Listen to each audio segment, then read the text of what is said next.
더 나은 신앙생활, 이런 주제로 하나님 말씀 전가합니다. 우리나라에 지나간 역사를 돌아보면 자랑스럽고 아름답고 또 기쁜 내용도 많지만 반대로 안타깝고 부끄러운 그런 역사도 있습니다. 여러분, 우리들의 지나간 살아온 삶을 돌아봐도 그렇지 않습니까? 내가 참 그때 어려웠지만은 그래도 잘 이겨냈어. 나 참 그때 잘 참았어. 그때 정말 어떻게 내가 그렇게 해냈을까? 뭐 이런 자랑스럽고 뿌듯한 기억도 있지만 말하기 싫고 기억도 하기 싫은 부끄러움도 있지 않습니까? 1896년 일제가 우리나라를 이제 소나기에 넣으려고 온갖 군보술수를 쓸 당시에 그 일제 눈에 가시 같은 존재가 민비라고 명성황후가 있었죠. 이 명성황후가 일본의 계략을 알아채고 러시아 친러파 사람들을 이렇게 등용하자 일본이 이 민비를 시해하기로 마음먹고 야쿠자 깡패를 조직해가지고요 그 민비를 시해하는 끔찍한 만행이 발생했죠. 두려움과 공포가 가득했던 그날 밤 그 황후의 그 시해 소식을 들은 고종 황제가 두려움에 떨면서 그 친정밖을 향하여 다급하게 외친 말이 있습니다. 밖에 누구 기독교인 없느냐? 그랬다는 거예요. 그 생명의 위협을 느낀 고종 황제가요 기독교인을 찾았다는 거예요. 그래서 급한 소식을 들은 선교사 은도우드가 궁궐로 달려갔고 이어서 헐버트 선교사가 입궐해서 그날 밤 그 고종 황제의 곁을 지켰다고 합니다. 에비슨 선교사와 은도우드 선교사의 부인 호튼 여사가 독사를 두려워하는 고종의 음식을 직접 조리해서 맛보고 드렸어요. 그러니까 궁녀가 수락관에서 만든 음식을 안 먹었어요.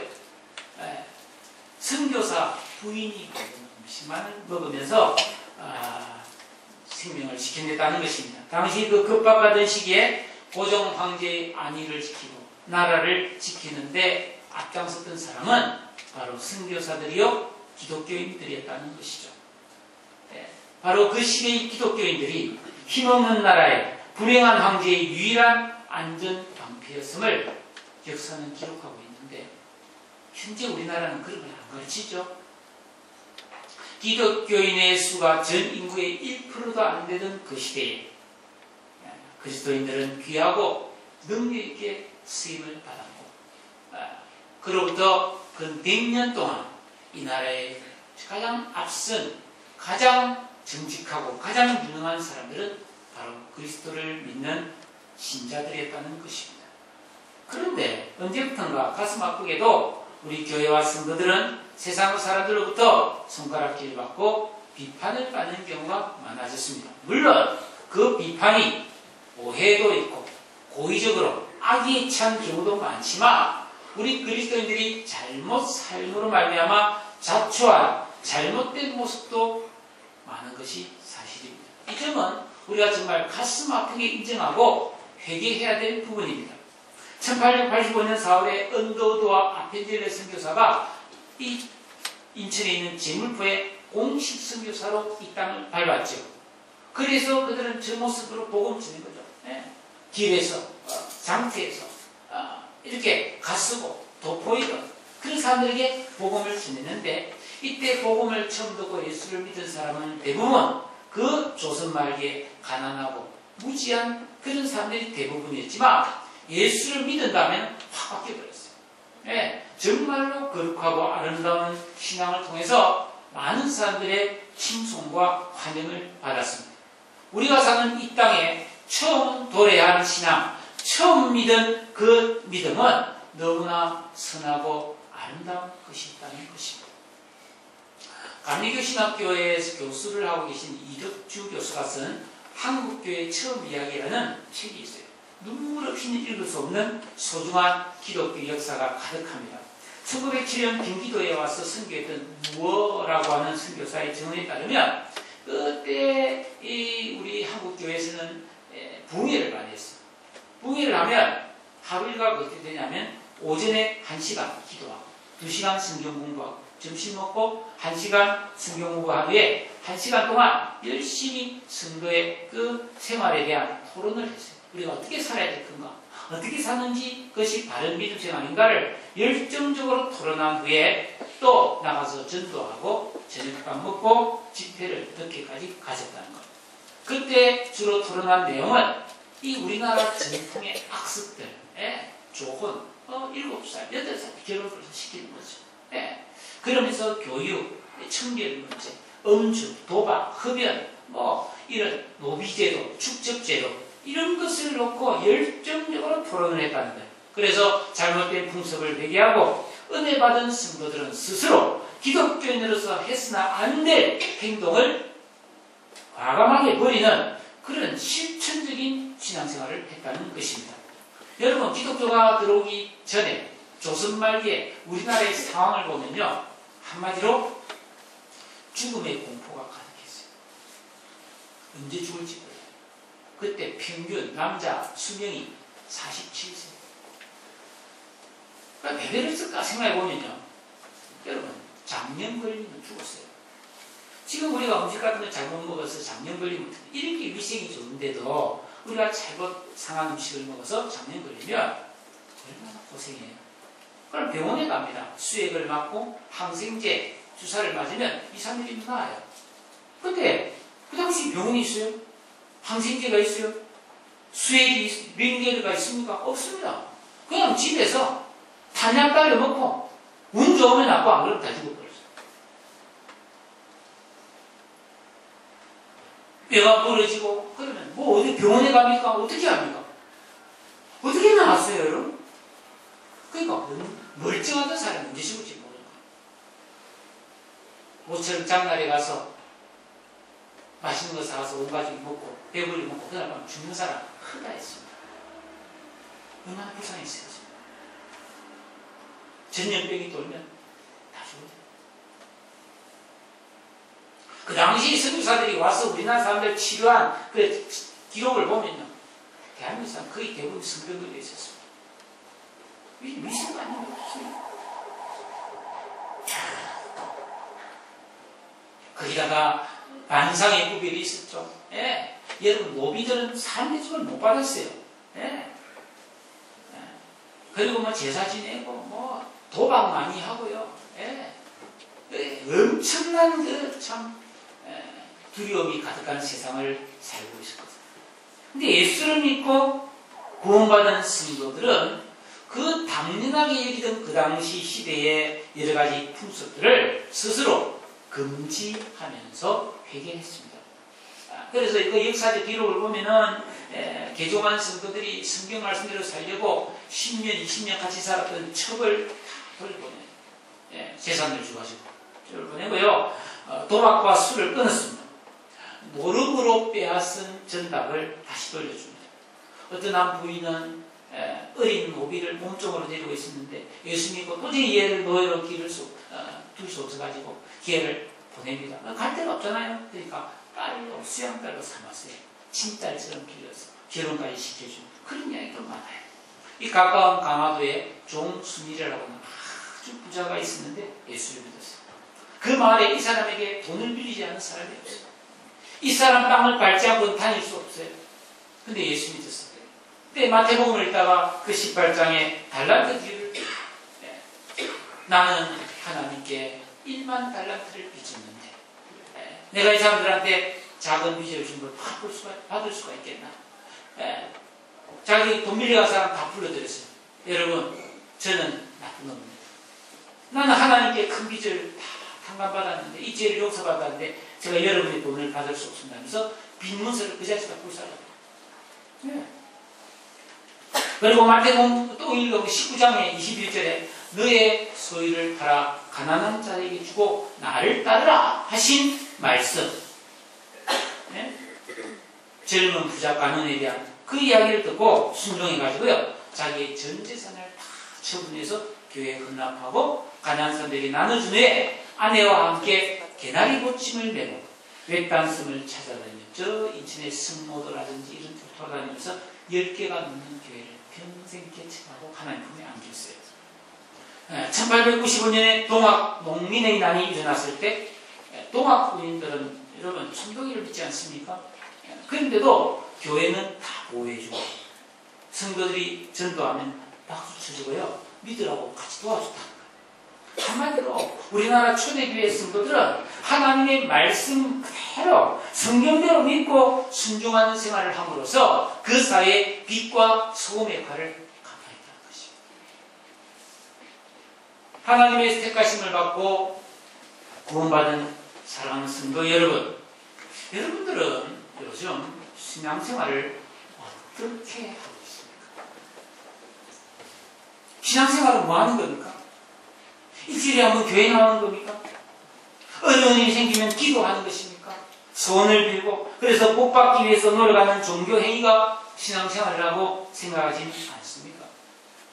교회 나와서 봉사하고 성경을 좀 가끔 읽고 기도도 조금씩 하고 그래서 마음의 감동을 받고 은혜를 체험하고 평화를 누리고 그게 신앙생활일까요? 과연 이 정도의 복을 주시려고 하나님께서 창세전부터 계획하시고 수많은 선지자를 보내시고 또 마지막에는 아들 독생자 예수를 이 땅에 보내어서 십자가에 죽게 하신 그 하나님의 뜻이 과연 이 정도일까요? 여러분 우리나라에서만 이 신앙을 지키기 위해서 순교한 목숨을 건 사람이 공식적으로 2,600명이 넘습니다.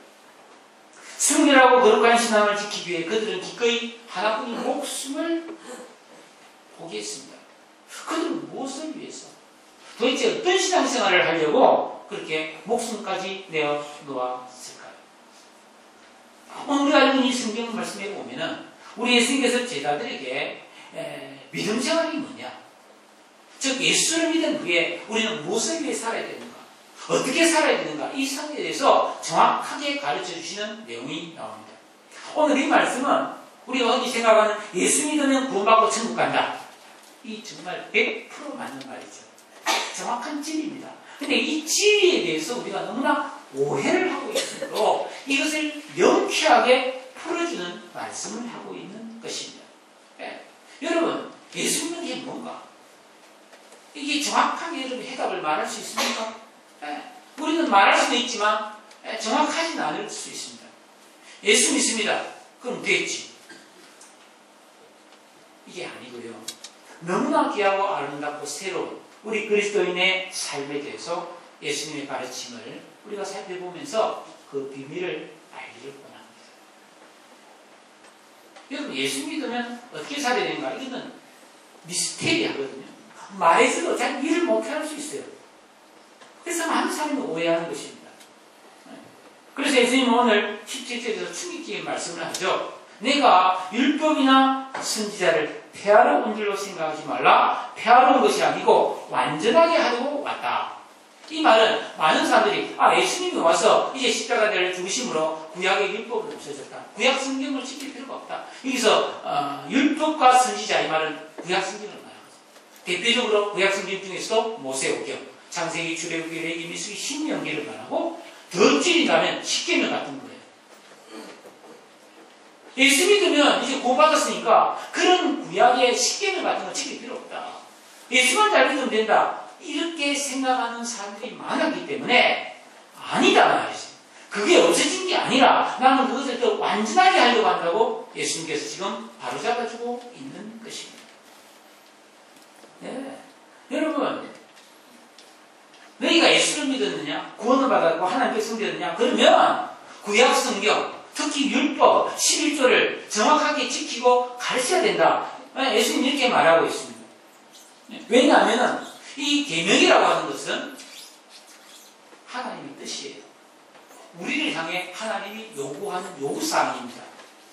그래서 예수님이 완전하게 하신다 한다는 것은 이 하나님께서 우리에게 이런 계명을 지키라고 주신 그 원래의 뜻을 진정한 의미를 밝혀주시겠다는 의미를 가지고 있어요. 왜냐하면 당시 종교 지도자들과 수많은 사람들은 그것을 착각하고 오해하고 있었다는 겁니다. 때문에 예수님께서는 18절에서도 진실로 진실로 너희에게 이르노니 이 천지가 없어지기 전에는 즉 하늘과 땅이 존재하는 기간 동안 예수님이 다시 오는 재림 세상의 종말이 올 때까지는 이 율법의 1.1획도 없어지지 않고 다 이루어지기 때문에 너희들 지켜야 된다. 즉 하나님의 요구사항이 바르게 행해져야 된다는 사실을 대단히 강조하고 있습니다. 이것은 어렵네, 아이고 할까 말까 선택사항이 아닙니다. 19절 말씀을 다시 한번 보시기 바라요. 여러분 19절 말씀 한번 읽어볼까요? 시작. 그러므로 누구든지 이 계명 등을 지극히 작은 것 하나라도 버리고 또 그같이 사람을 가르치는 자는 천국에서 지극히 작다 이 그런 받았다. 누구든지 이를 행하며 가르치는 자는 천국에서 크다 이 그런 받았다. 이 말씀을 주시는 예수님의 뜻을 우리 잘 이해하면서 들어야 됩니다. 이 말씀을 엉뚱하게 오해할 수가 있어요. 지키든 안 지키든 천국 가는구나. 그러니까 대충 지켜도 있구나. 이렇게 생각하면 안 되는 거예요. 아니, 천국에 큰 자와 작은 자 차별이 있단 말인가? 혹은 계명 중에 큰 계명이 있고 작은 계명인데 그러면 큰 건 뭐고 작은 계명은 뭐지? 이런 것에 집중하는 것은 이 하나님의 말씀을 오해하는 것입니다. 성경은 그렇게 읽으면 안 돼요. 이 말씀의 의미는 뭐냐면 하나님의 말씀, 하나님 우리 주신 계명은 조금이라도 무시하거나 어기면 안 된다. 다 지키라는 말씀이에요. 네. 하나님의 말씀은 크고 작은 게 없죠. 그런데 당시 종교 지도자들, 이 가르치는 선생들은 이걸 오해를 했단 말이죠.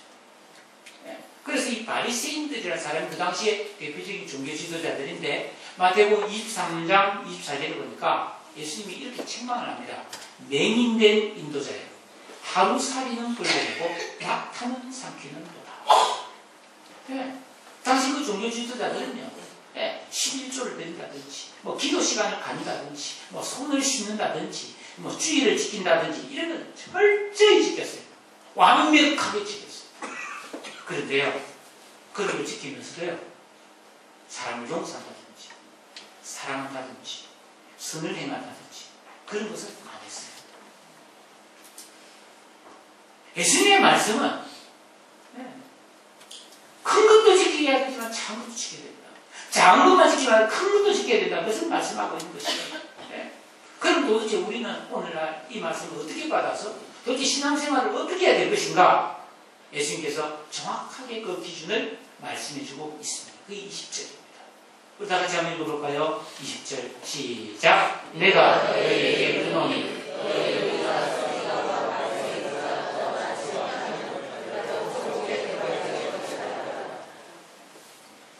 너희 의가 서기관과 바리새인들보다 더 낫지 않으면 너희는 천국에 들어갈 수 없다.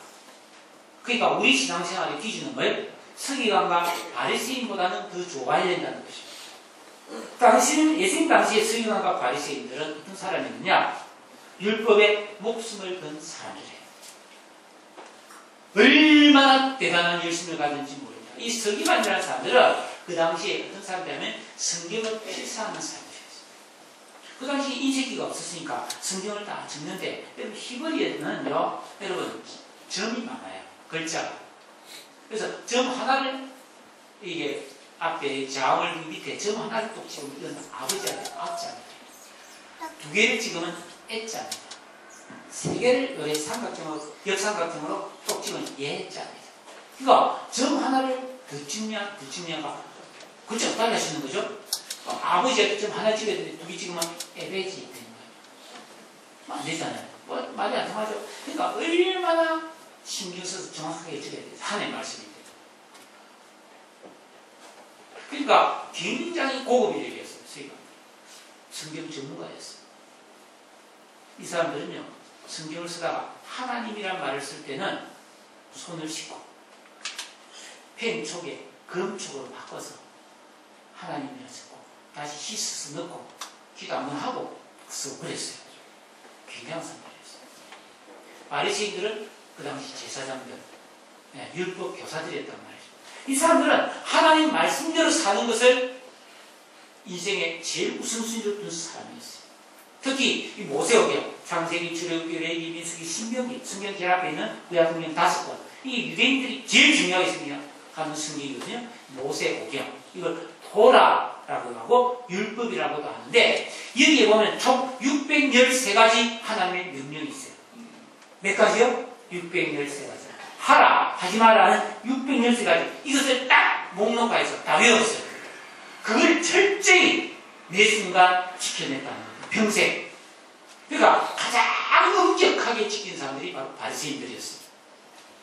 마태복음 23장에 보면요. 이 사람들은 어느 정도였냐면 하나님께서 11조 드리라고 했어요.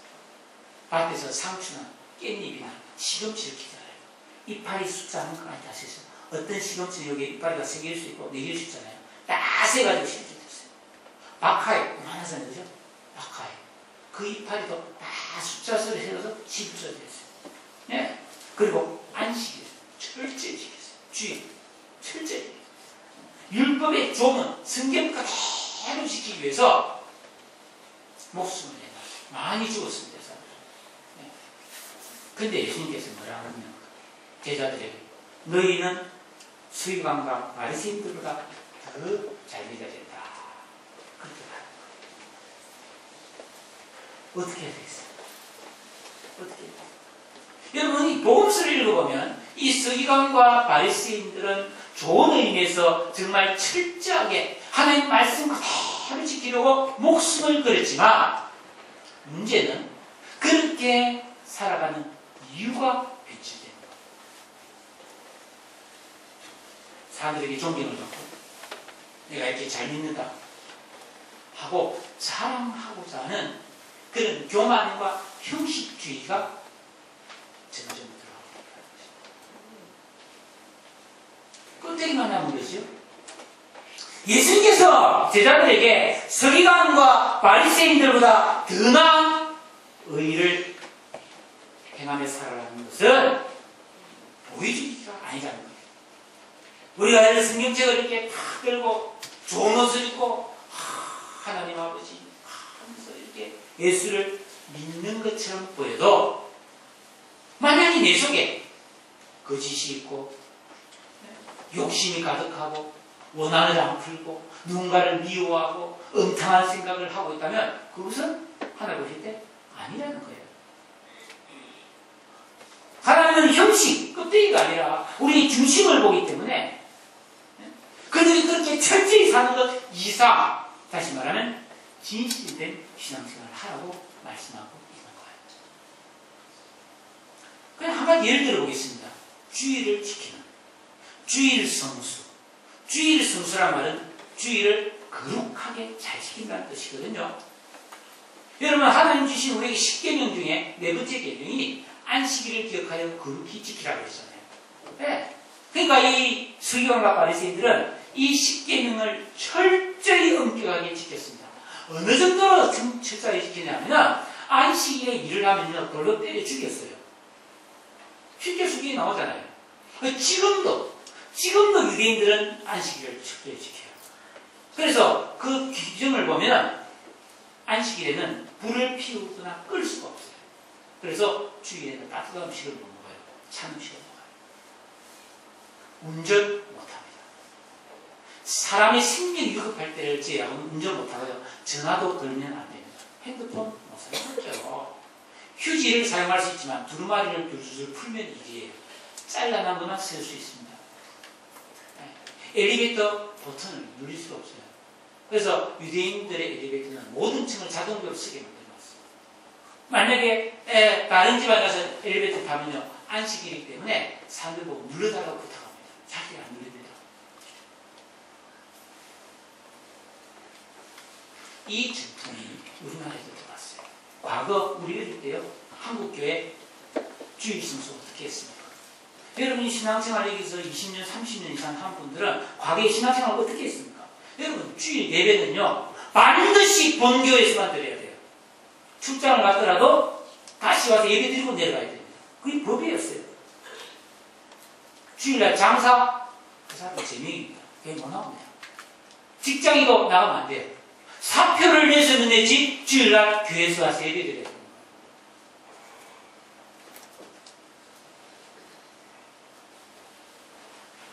제가 처음 예수 믿고 그때 학교 선생할 때인데 그때도 그랬거든요.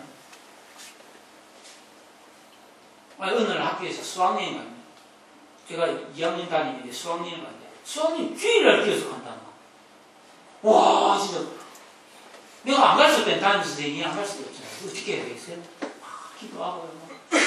나 안 가면 안 되냐고. 목사님한테 상담도. 결국은 안 갈 수 없어 가면서 조건이 뭐냐. 그날 관광 안 하고 예배 따로 드리게 해준다. 그 조건으로 갔어요. 그래서 그날 주일날 강원도 설악산에 그 낙산사에 올라갑니다. 그 아침밥 먹고 올라간대요. 저는 안 올라왔어요. 예수님나도 다 모아놓고요. 그 밑에 있는 공터에서 예배 드리고요. 그날 관광 안 갔어요. 밥만 먹고 차만 타고 따라만 다니지. 예배 드린다고. 한 번은 청년 시절에 주일날 그때 저녁에 거의 7시잖아요. 난 예배 드리고 점심 먹고 승가대 마치고 나서 신방 가요. 신방. 그 신방 갔다는데 저녁에 7시 반인데 돌아오는데 너무 배워. 그 안에 목사님, 부모사님도 계시고 집사님도 계시고 뭐 저도 청년 회장으로 따라가는데 배가 너무 예배드리면 밤 9시가 넘을 텐데 어떻게 합니까? 다들 진짜 뭐 밥을 좀 먹었어요. 싶은데 어떤 여집사님이 목사님께 목사님 배가 너무 고픈데 우리 어떻게 하지요? 그러니까 목사님도 그때 이 말을 잊을 수 없어요. 목사님이 믿음대로 하세요. 그랬어요. 그러니까 그 여집사님 말이 예, 저는 믿음이 별로 없기 때문에 식당 가겠습니다. 그러니까 식당에서 밥 먹었는데 얼마나 맛있겠지. 네. 일부 예배 때 이야기 듣고 나서 우리 어떤 무사님이라도 마사의 목사님 좀 어릴 때 네. 주일날 되면요 미리 사놓지 않으면 아이들 간식이나 이거 못 먹었습니다. 절대 못 돈 쓰면 난리가 나거든요. 네. 그래서 꼭 써야 될 게 있으면 누가 가야 돼? 믿음 제일 없는 사람이 가서 사와야 돼. 오락 절대로 하면 안 되죠. 차비를 포함해서 차도 돈 내고 하면 안 됐어요. 걸어다녔어요.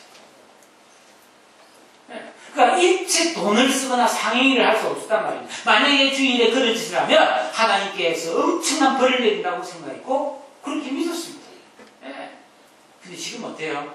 참 많이 바뀌었죠. 얼마나 자유로웠지. 뭐 점심부터 내려와서 커피 뽑아서 들고 오고 마치 애들 돈 주가지고 애들이 밑에 마트 또 우리 교회 밑에 마트가 있어. 가서 막 사오고 말이죠. 예배 드리고 우리 또 단체로 밥 먹으러도 가고 말이죠. 예. 또 야유회도 가기도 하고 말이죠. 주일날 끝나고 뭐 밖에 운동도 하고 다니고 다 그러지 않습니까?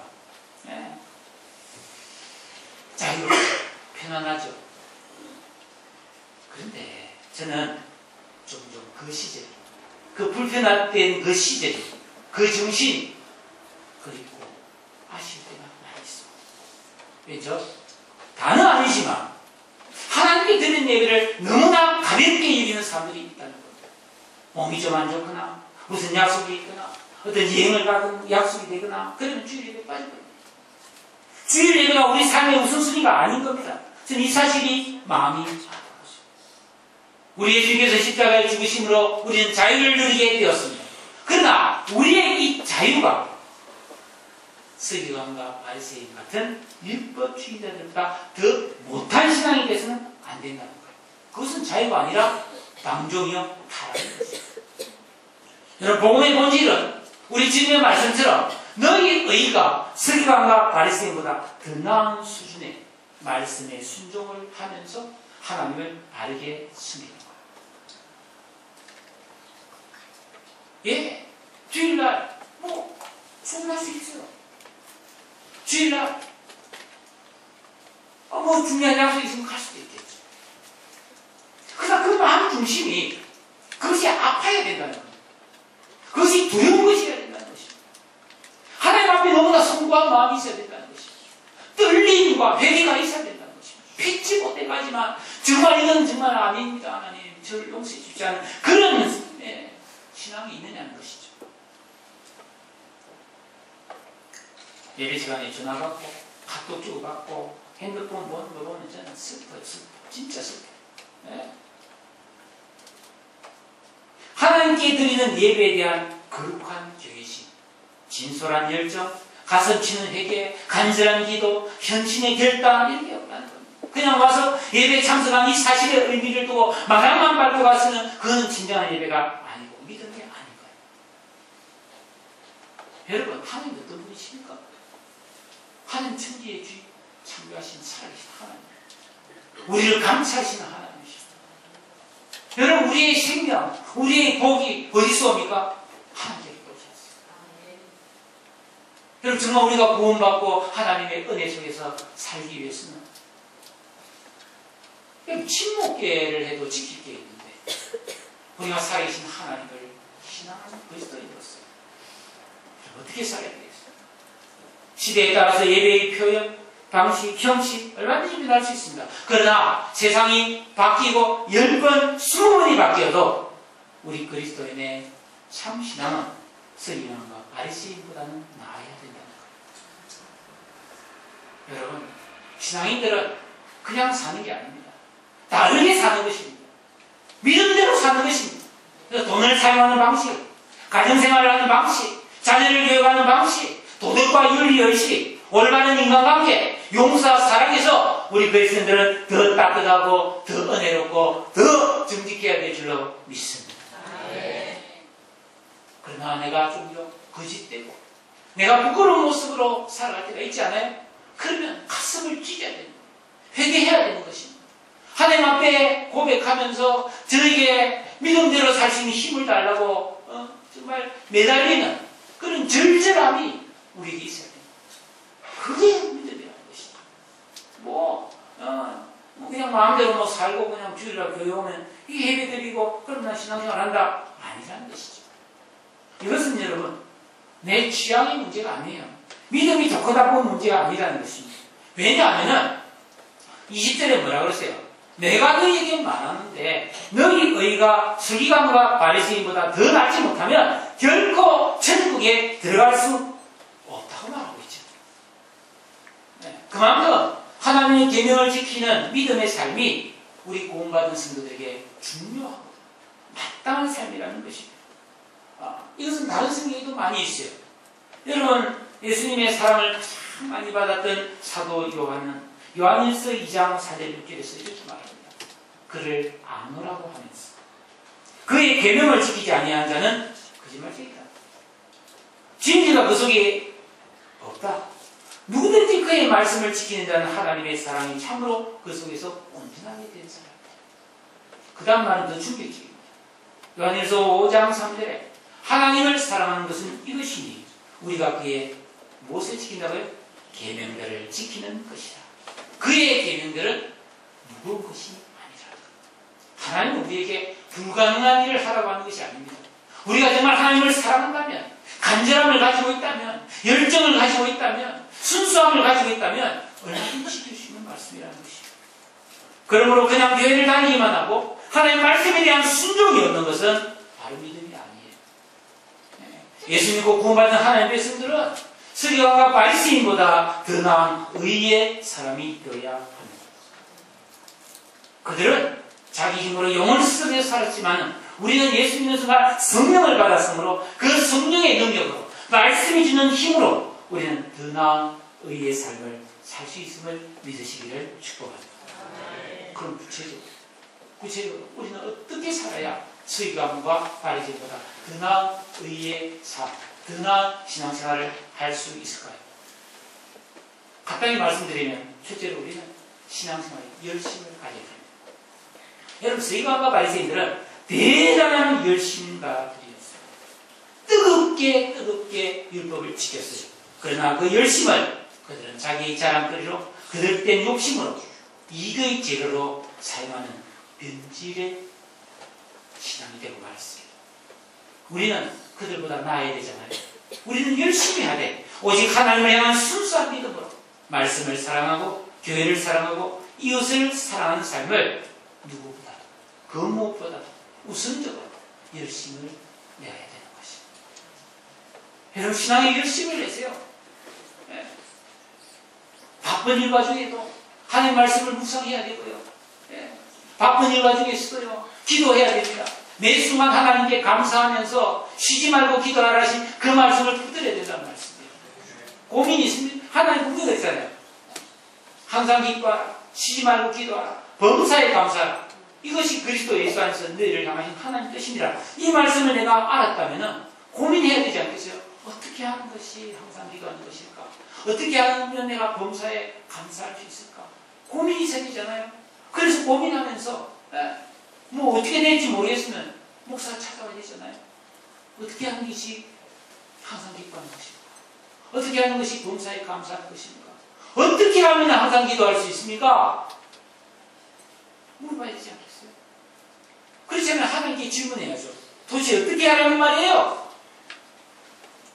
그게 열심이라는 거예요. 그게 열심이라는 거예요. 하나님을 더 알고 싶고 계명을 지키고 그분이 주실 은혜를 사모하는 열심이 있어야 합니다.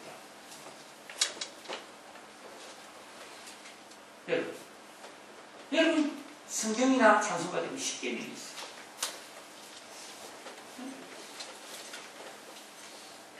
나 외에 다른 신을 내게 두지 마라. 너를 위한 우상을 만들지 마라. 하나님의 이름을 망령되이 부르지 마라. 안식일을 기억하여 거룩히 지키라. 내 부모를 공경하라. 살인하지 마라. 간음하지 마라. 도둑질하지 마라. 내 이웃에게 거짓 증거하지 마라. 이웃의 물건을 탐내지 마라. 이거 지켜야 되는 거예요. 여러분께 한번 제안을 합니다. 여러분 기도 시간에 기도하면 되세요. 하나님, 나 외에 다른 신을 섬기지 말라 했는데 저는 하나님만 섬기겠습니다. 하나님, 우상 섬기지 않겠습니다. 하나님만 사랑하겠습니다. 내가 함부로 하나님의 이름을 망령되이 부르지 않겠습니다. 농담삼아 지지하게 그렇게 하지 않고 주님 힘 주십시오. 10계명을 가지고 기도해도요 10분은 기도할 수 있습니다. 그렇게 해보세요. 이게 무거운 게 아닙니다. 이것만 지켜보세요. 하나님의 평강이 우리 가슴을 따뜻하게 하고 충만하게 하고 뜨겁게 할 줄 믿습니다. 여러분 또한 두 번째 우리는 성결, 거룩함에 대한 열정을 가져야 합니다. 여러분 서기관과 바리새인들은 지나칠 정도로 거룩하게 살고요. 정절히 철저히 행했습니다. 그런데 그렇게 행하고 나서 자기를 자랑했어요. 자기를 높였습니다. 너희들은 나처럼 이렇게 못 살아. 내가 얼마나 정말 이렇게 깨끗하게 살았는데 라는 교만을 가졌다는 것입니다. 우리는 그보다는 수준이 높아야 되겠죠? 우리는 하나님께 영광을 돌리기 위해 정직하고 믿음대로 살기 위해 진실하려고 힘써야 됩니다. 내 이익과 편의를 위해 죄를 짓지 말아야 됩니다. 왜 그래야 하나요? 그것은 우리가 천국을 향해 가고 있기 때문입니다. 여러분 솔직히 한번 말씀해 보세요. 우리가 뉴스를 보면요 매일 사건, 사고, 죽은 소식, 우울한 소식, 기분 나쁜 소식이 들리잖아요. 이게 바로 내 옆에서 일어나지 않았을 뿐이지 내가 살고 있는 이 땅에서 일어나고 있는 일이에요. 이 땅은 천국이 아니에요. 지금 많이 가지고 편하다는 것이 천국이 아니에요. 우리 이곳에 영원히 살 수도 없어요. 여러분 우리는 떠나야 돼요. 이 땅은. 그래서 하나님 나라를 향하여 가야 되는 것입니다. 그 길을 내가 가고 싶다고 합니까? 돈으로도 못 가요. 하나님 나라 다른 못 갑니다. 오직 믿음으로만 가는 거예요. 그렇다면 진실한 믿음, 하나님이 인정하시는 믿음이 돼야 되는데 그게 뭐냐고요? 그 고민이 있어야 돼요. 우리는 하나님 나라에 속한 백성입니다. 그 아름다운 나라, 그 복락의 나라, 영원한 정말 눈물도 없고 죽음도 없고 병도 없고 아름답고 생명이 가득한 그 나라, 그 나라에 들어가려면 예수님 말씀하시죠. 너희 의가, 너희 믿음이 서기관과 바리새인보다 나아야 된다. 그들은 열심을 냈지만 우리는 이 단순한 열심이 아니라 우리의 마음 중심이 진정성이 있어야 된다는 걸 말하는 거죠. 예수를 믿는다는 것은 여러분 서기관과 바리새인보다 더 나은 의를 행할 수 있는 삶의 이유, 삶의 목표, 소망이 있기 때문이에요. 그리고 주님께서 우리를 그렇게 살 수 있도록 힘을 주시고 성령과 말씀을 날마다 부어주시기 때문입니다. 그 힘으로 거룩할 수 있고 그 말씀에 순종할 수 있는 것을 믿습니다. 여러분, 우리 소망은 이 땅이 아닙니다. 영원한 천국에서 영원한 생명을 누리며 영원한 복락을 누리고 살기를 사모한다면 우리에게 다른 일은 없어요. 우리가 기도할 때 오늘 일 잘 되게 해주세요. 건강하게 해주세요. 내 마음의 소원을 이루어주세요. 좋습니다. 그 기도하세요. 그러나 그런 기도만 해서는 안 돼요. 우리 수준이 더 높아야 됩니다. 주님 뜻대로 살 수 있도록 도와주세요. 하나님 말씀에 순종하며 살아갈 힘을 주세요. 이 기도가 우리에게 반드시 있어야 할 줄로 믿습니다. 여러분, 운동선수가 운동을 잘해서 인기가 올라가고 유명선수가 되면은 텔레비전에도 나오고 막 광고도 찍고 말이죠. 여기 분리다니면 그 운동선수는 끝이에요.